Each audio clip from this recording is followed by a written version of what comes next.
Alice went to the hospital alone for a pregnancy checkup but was shocked to find her bank account empty when trying to pay. Panic set in as she realized this was the money she had painstakingly saved by delivering food. She quickly called her aunt, only to learn that her uncle had gambled away all her savings. Her aunt responded coldly, "We've raised you all these years. What's wrong with spending a little of your money?" 8 months earlier, Alice, from a humble background, had been tirelessly delivering food to save up for her college tuition. One day, she delivered to a lavish banquet, only to be humiliated and shoved by snobbish socialites. Just as she was about to fall, Luis caught her and ordered his staff to throw out the arrogant heiresses. Despite the crisis being resolved, Alice couldn't find the customer who had placed the order. Luis, surrounded by beautiful women, looked disinterested, making his younger brother Jason anxious. Jason quietly urged, "Bro, take this seriously. Isn't there anyone you want to marry?" To stop their mother's constant nagging about marriage, Jason secretly had Luis drugged. Coincidentally, Jason noticed that Alice's delivery order mentioned their mother sending medicine to Luis. He mistakenly thought Alice was the woman their mother had arranged for Luis. Acting on this assumption, he sent the clueless Alice into Luis's room. The room was filled with a seductive scent. Under the drug's influence, Luis overpowered Alice. The next morning, Luis coldly questioned her, "How much did my mother promise you?" Alice tearfully explained, "I'm just a food delivery girl, not here to sell myself." Luis scoffed and tossed a string of prayer beads at her, sneering, "Take this and ask her for money." Jason later handed Alice some money and left without a word. Alice didn't want to accept the humiliating payment, but after receiving a call from her friend reminding her that it was the last day to pay her tuition, she reluctantly took the money. She knew that getting into college was her only chance to change her fate. Later, Alice's uncle and aunt showed up at her school. They had never intended to pay her tuition and planned to marry her off for a dowry. But upon discovering Alice was pregnant, her furious uncle slapped her hard, accusing her of ruining their plan to sell her for a good price. Losing control, he struck her again and demanded she get an abortion. Alice firmly refused, prompting the cruel couple to sneer, "We won't help you. Don't expect another penny from us." Alice later fainted in the hospital restroom, where doctors and nurses found her. Jason noticed the prayer beads on her wrist and immediately recognized her. He urgently informed Luis, "Come to the hospital now. Your child is about to be born."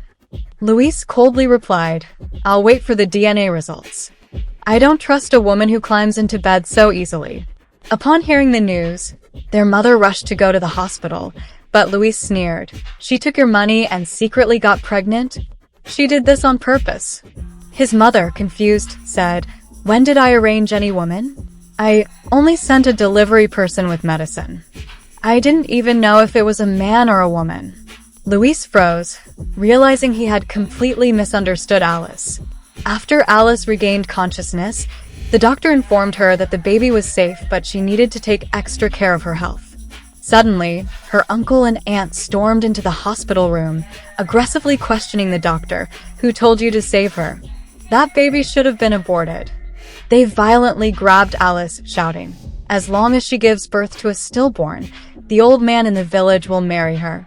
Alice struggled desperately, but just in time, Luis arrived and shielded her with his arms. Choking back tears, Alice said, "I wasn't selling myself that day." Luis leaned down and softly apologized, sincerely promising, "I will take care of you and the baby." His bodyguards forcefully pinned her uncle to the ground and restrained the still screaming aunt. The pair shouted, "We raised her, so we have the right to control her marriage. She's already been sold to that old man in the village." Alice, trembling, told Luis, "They took my parents' house and savings, got custody of me, but never gave me a single cent." Luis's expression turned ice cold as he held Alice tightly and ordered his bodyguards, "Give them a proper lesson." Luis brought Alice back to his mansion. His mother took a strong liking to Alice, personally buying her luxurious clothes and promising to care for her and the baby. That night, Alice learned she would be sharing a room with Luis and grew anxious. However, Luis gave her a gentle smile and reassured her, "You're pregnant now, I won't touch you." You sleep in the bed, I'll take the couch. Alice began to develop feelings for Luis, but tried to suppress them. She knew that a man of Luis's status would never truly fall for someone like her. She believed that once the baby was born, it would be time for her to leave. Later, Alice attended a class reunion, only to find Bess maliciously spreading rumors that she had married a 50-year-old man for money. The others mocked Alice for wearing fake designer clothes, with only her best friend Lulu standing up for her. Surrounded by ridicule, Alice calmly responded, "If I'm not welcome here, I'll leave on my own." It was raining outside, and Alice thought about her expensive shoes, which couldn't get wet, so she took them off and carried them. Just then, a luxury car stopped at the entrance. Bess's cronies excitedly thought it was Bess's wealthy boyfriend, rushing forward to greet him. But to their shock, it was Luis who stepped out. Seeing Alice barefoot, Luis didn't hesitate. He gently picked her up and softly said, "Shoes are meant to be worn, not to be cherished." Determined to make things official, Luis decided to host a grand banquet to formally introduce Alice as his wife to the elite families. However, Alice was unaware of his true intentions. She mistakenly believed Luis was holding this lavish event to marry another noblewoman, and that she was merely a tool to bear his child. At the banquet, Bess attended for the first time with her wealthy boyfriend. When she saw Alice, visibly pregnant, appearing at the event, Bess sneered and assumed Alice was a housemaid. Bess publicly mocked, "She's just some tramp who dropped out of school to have a baby for an old man." Then, she deliberately splashed wine on Alice. The guests at the banquet, unaware of the truth, quickly believed Bess's malicious rumors. The room filled with mocking laughter and harsh accusations. Alice, overwhelmed by the insults, stood frozen, her face full of grievance. Luis soon arrived at the scene, and when he saw Alice being bullied, his eyes burned with both heartbreak and fury. Bess's wealthy boyfriend immediately recognized Luis's powerful identity and dropped to his knees in fear, begging for forgiveness. Realizing the magnitude of her mistake, Bess panicked and also knelt, frantically apologizing. But Luis was merciless. His cold voice cut through the noise as he ordered, "Throw her out." From that moment, Bess became infamous throughout the city, shunned and ridiculed by everyone. Those who had joined Bess in humiliating Alice were also kicked out of the banquet. Then, Luis solemnly declared, "Alice is my wife." Yet, Alice's heart sank when she saw Luis speaking intimately with another woman. Already feeling insecure, she realized how out of place she seemed in this extravagant world. Trying to regain her composure, Alice fixed her makeup and planned to blend in. When Luis tried to escort her downstairs, Alice instinctively avoided his hand. Moments later, Alice was stunned to see the woman Luis had been talking to standing nearby, wearing a dress strikingly similar to hers. Whispers of mockery spread through the crowd. A bold guest sneered, "Is she trying to copy Cora?"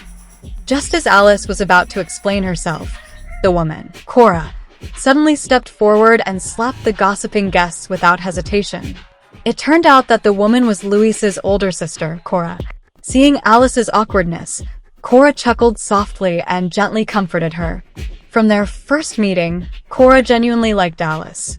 Realizing Alice had misunderstood his relationship with Cora, Luis understood why she had been distant. To ease her worries, Luis knelt on one knee, took out a diamond ring, and solemnly announced to everyone, "Alice is my one and only wife." This entire banquet was held in her honor. Meanwhile, outside the banquet, Bess was being brutally beaten. Her so-called wealthy boyfriend turned out to be a married man, now caught and assaulted by his furious wife. Disgraced and humiliated, Bess burned with hatred, blaming Alice for everything and vowing to destroy her. Later that night, Luis emerged from his bath and saw his lovely wife. Unable to resist, he pulled Alice into his arms. They shared a tender moment, but Luis restrained his desires and gently urged Alice to sleep while he went to rest in his study. The next day, Alice carefully prepared a lunchbox and brought it to Luis's office, only to walk in on Bess attempting to seduce Luis. Consumed by pain and anger, Alice's emotions spiraled out of control, triggering premature labor. After the baby was born, Alice grew distant, her eyes cold and detached when she looked at Luis. Misunderstanding her silence as falling out of love, Luis chose to give her freedom, believing he shouldn't hold her back. Not long after, Alice's aunt lied, claiming she had terminal cancer with only a month to live, tricking Alice into returning home. Trusting her, Alice went back, only to discover it was a trap. Her cruel aunt and uncle had sold her to an old man named Mysterous, and Alice nearly became his victim. In the critical moment, Luis, sensing Alice's disappearance, desperately searched for her. He arrived just in time to rescue her from danger. Luis gently comforted Alice, softly soothing her emotions. Then, with a chilling tone, he ordered his men to ruthlessly deal with Mysterous, ensuring he would be completely crippled. Alice, feeling Luis's genuine care, finally gathered the courage to ask about his relationship with Bess. Luis let out a helpless yet indulgent smile and was just about to explain when Cora dragged a disheveled Bess in front of Alice. Under Cora's sharp interrogation, Bess finally confessed that Luis had never accepted her advances on the day Alice went into premature labor. Hearing the truth, the knot in Alice's heart was untied, and her relationship with Luis was fully restored. Not long after, Luis took Alice to an abandoned building on the outskirts of the city. He handed over the power of judgment to his wife. Facing her uncle and aunt, who were now kneeling and begging for mercy, Alice remained cold and emotionless. She already knew their claim of cancer was nothing but a lie. Alice's voice was icy. "Only one of you will walk out alive today." In an instant, driven by fear, her uncle viciously attacked her aunt, beating and kicking her without hesitation. In the end, he mercilessly stabbed her with a knife. Watching them turn on each other, Alice felt no satisfaction.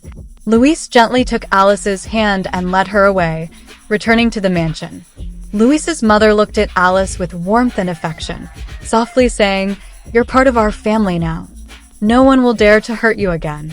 At that moment, Cora approached, cradling the crying baby. With a playful grin, she handed the child to Luis and teased, "Come on, hurry up and comfort your son." Luis carefully took the baby into his arms, gently playing with the little one. Watching this heartwarming scene, Alice felt a warmth and happiness she had never known before.